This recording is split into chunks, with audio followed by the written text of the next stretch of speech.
What if I told you your relationship with your neighbors could determine your place in Jannah? Yes, not just your prayers, not just your fasting, but how you treat the people living right next to you. Today, we're going to explore a powerful yet often neglected part of Islam, the rights of neighbors. By the end of this video, you will understand what Islam truly teaches and learn practical ways to improve your behavior and discover how small actions can lead to massive rewards. Stay till the end because one hadith might completely change your perspective.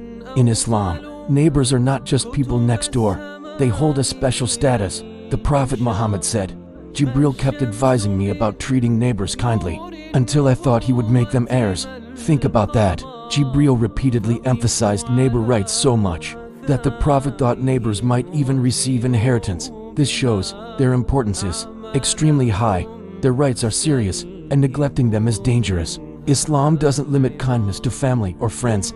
It extends to everyone around you. Even if they are strangers, they are different, or even if they are not Muslim, they still have rights.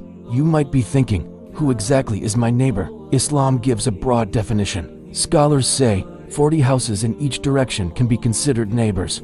This includes people in your street, building, or area. There are also 3 levels of neighbors. Neighbor who is a relative, and Muslim has 3 rights. Neighbor who is Muslim has 2 rights. Neighbor who is non-Muslim has 1 right. So even a non-Muslim neighbor has rights over you. Islam teaches universal kindness, not selective kindness. Let's break down the key rights. The Prophet said, "He is not a believer whose neighbor is not safe from his harm." Harm includes loud noise, bad language, throwing garbage, disturbing peace. Even small things count. Simple actions matter. Smile when you see them. Greet them. Speak politely. Islam values character more than appearance. If your neighbor is sick, needs assistance, or is in difficulty, you should help. The Prophet encouraged visiting sick neighbors, supporting them in hardship. The Prophet said, "If you cook soup, increase its broth and give some to your neighbors." Even something small matters. You don't need wealth, just intention. Now let's make this practical. Control your behavior.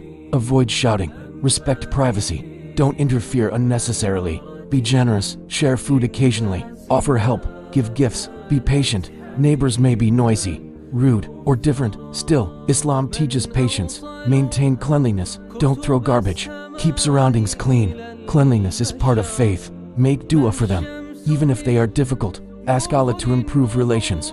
This softens your heart. The rewards are huge. Allah loves those who are kind and people will respect you. And most importantly, you get closer to Jannah. The Prophet said, "The best of neighbors with Allah is the one who is best to his neighbor." Let's reflect. Ask yourself, do my neighbors feel safe with me? Have I ever hurt them unknowingly? What can I improve today? Islam is not just about prayer or rituals. It is also about how you treat people. Start small. Smile. Help. Respect. Like the video and subscribe for more Islamic reminders.